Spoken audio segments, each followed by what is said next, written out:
Oh, man. Yeah, I know the price are still there. I'm peeling that thing off. I'm the only one to damage this cover. This takes two things, one from my early childhood and one from a little bit later in my childhood, combines together in a package that's just pure awesome. All right, what's going on, everybody? This is the Ass Hat Podcast. I'm your host, Newt. What is going on? This is a little golden book, Dungeons and Dragons, I can't read it. The Adventure Begins, I'll call it that. What this is back, okay, the two child. As a little kid, these little golden books, these little plain hardcover, not real thick, you know, got the little gold foil. Always loved the little gold foil. Was always a cool thing. Books were around when I was a kid. And these old, I mean, looking at the tawny scrawny tiger, the saggy baggy elephant, the pokey little puppy, the shy little kitten, the little red caboose, the little red hen, Tootly, and Scruffy the tugboat. Look at that, $5.99 now. Wow.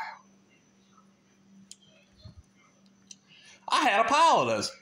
Dungeons and Dragons. This is, I mean, yes, it is the tabletop RPG that's all of a sudden popular, and that blows my mind now. Schools have D&D clubs. When I went to school, you couldn't bring the books to school because that was considered either gambling or satanic or both, and that got you preached at by your teacher when you're in third grade. I can't believe your mother let you bring this evil into school. Yeah. Bite me, Miss Denton. You sanctimonious. Okay, go back on this. They had a cartoon. That's why I was into D&D. They had this really badass cartoon where these kids, and there's the Cavalier's not on the cover. What the hell? Eric's not on the cover. All and they get transported. They get on a roller coaster at an amusement park and go into the world of Dungeons and Dragons. Each one's got a special ability, weapon, or item. Like the Barbarian Bobby. How do I remember? Here's the thing. There's only 27 episodes in this kid. It aired like across 3 or 4 years. I think like one or at least one of those years was nothing but reruns. There's no ending. But all of us swore up and down like there's 3 or 4 different stories going around. Okay, this is how it ends. And one of my favorite one was basically some kid got the Chronicles of Narnia mixed up with Dungeons and Dragons. It's like, the roller coaster when they're on it, like it wrecked and they all died. And hold on. Sorry about that. Phone rang. The roller coaster crash, they're in heaven. That's it was the Chronicles of Narnia. And when you find out, oh no, these kids will be falling forever, they died and they're in heaven. No. There is a script for a final episode where they make it home and they got the cast together, a good chunk of them together, and they did like a table read of it that you can find out there. And there may be an animatic. All these episodes are out on DVD. There's a really cool release from Brentwood, BCI Ink and Paint that has like extras that's a bitch to find now and costs a fortune. It was, Maggie, hush up, babe. It was a $30 set back in the day. It's 27 episodes. And there's a newer release from Mill Creek, I'm pretty sure that's really cheap. But make sure you get the one that says complete. They put out a couple box sets that are like half of it, and then there's the complete one. But back then, there was no cartoon Dungeon. No, there probably just says the cartoon right there. Dungeons & Dragons merch.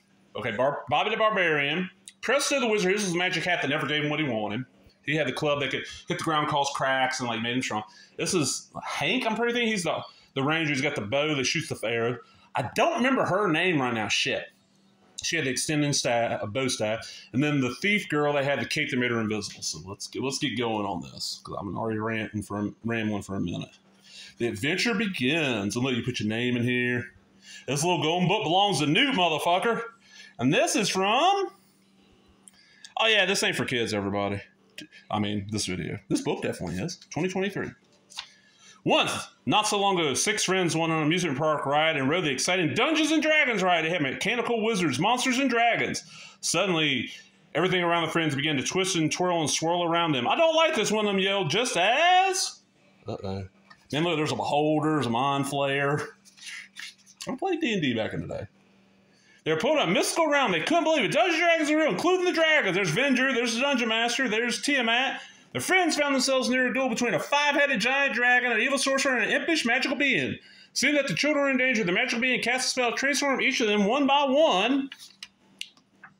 Hank the Ranger was given a bow that fired arrows containing powerful glowing energy. He immediately used his new weapon to keep the dragon away from his friends. Bobby the Barbarian got a club that enhanced his strength so he could smash anything. A small frightened unicorn was also caught in the middle of the fight, ran over to the young barbarian for protection. Bobby named her Uni. Gotta have a sidekick. A pointy green magic hat was bestowed on Preston the Magician. You can pull anything out of it with the right spell. Sheila. I can remember her name. Sheila the Thief got a cloak that made her invisible. Also made her movements whisper quiet. Dana the Acrobat sprang in the air with a magical staff that increased her athletic abilities, and Eric the Cavalier was armed with a shield that deflected even the heaviest blows, the most potent blast of magic. Why is Eric not on the cover, man? Why y'all short shifting Eric? Fucking Uni's on the cover. Like, Eric would fit on this cover, assholes. The friends fled the fight, but the dragon followed him. Who dares awaken me? One of its heads screeched. Sheila ran to the mouth of a nearby cave and called out. The dragon turned to her and used her magical cape to disappear. And she used her magical cape to disappear. Looking for its prey, the dragon walked into the cave. Bobby swung his club with all his might. Bam! Knocking a boulder down in front of the entrance, the dragon was trapped. The magical being's name was Dungeon Master. He said that Tiamat, the five-eyed dragon, and Vindra, the evil one-horned sorcerer, inspired fear throughout the realm. The kids asked how they could get back home. Dungeon Master told them they might find a clue in the town of Helix. Be warned them about Vindra, who could magically disguise himself. You know his newest face by his white hair, he said. Okay, I know what episode this is adapting, and they fucked up. I mean, there's no way they could do it in print. Yeah, it has to be verbal. There's something, yeah. I love the Dungeon Master.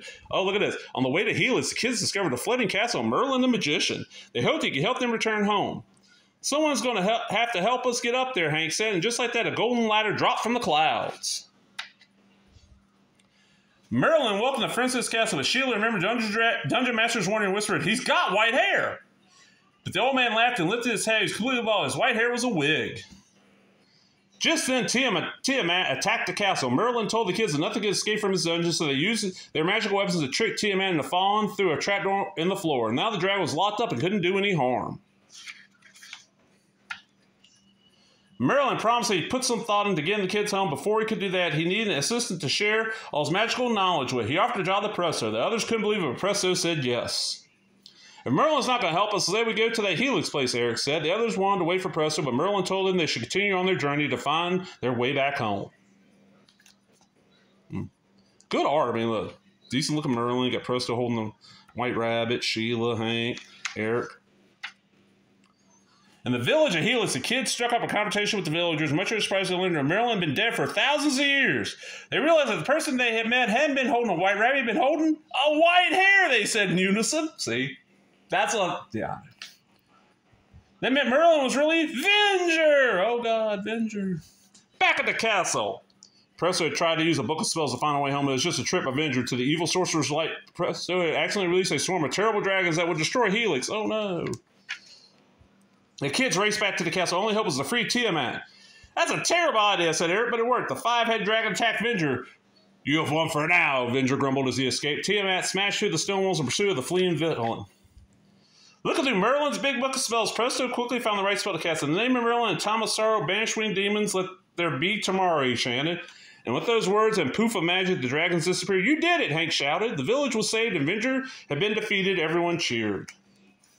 The first adventure was over. The friends realized that they would have many more adventures in the magical world of Dungeons and Dragons on their long journey home. They were ready. And this is all the fun read-alouds, season of holidays, and they even got religious ones. And I saw this. I was in Dirt Cheap Street. I was at Dirt Cheap looking for like wrestling stuff to sell, and I saw the I was like, ooh, $6. I don't care what the discount. If the discount's $1 penny, I'll buy this because there's figures of these characters out. But as a kid, there was no it wasn't out on VHS. It was one of those where if you saw it on Saturday mornings when you saw it, you happened to record it, and then sometime in the late 90s, early 2000s. Give me a second there. Fox, syndicated Fox channel, and they're like afternoon block of cartoons, like after school that showed it again for about a year. I want to say it was like early 2000s when like Wizards of the Coast had bought TSR and we're trying to promote D&D. But hope y'all enjoyed that, and if you did, remember, look at that.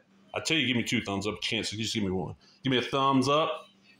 Leave a comment, subscribe, share the videos, all the other bullshit. Talk to everybody later. Bye-bye.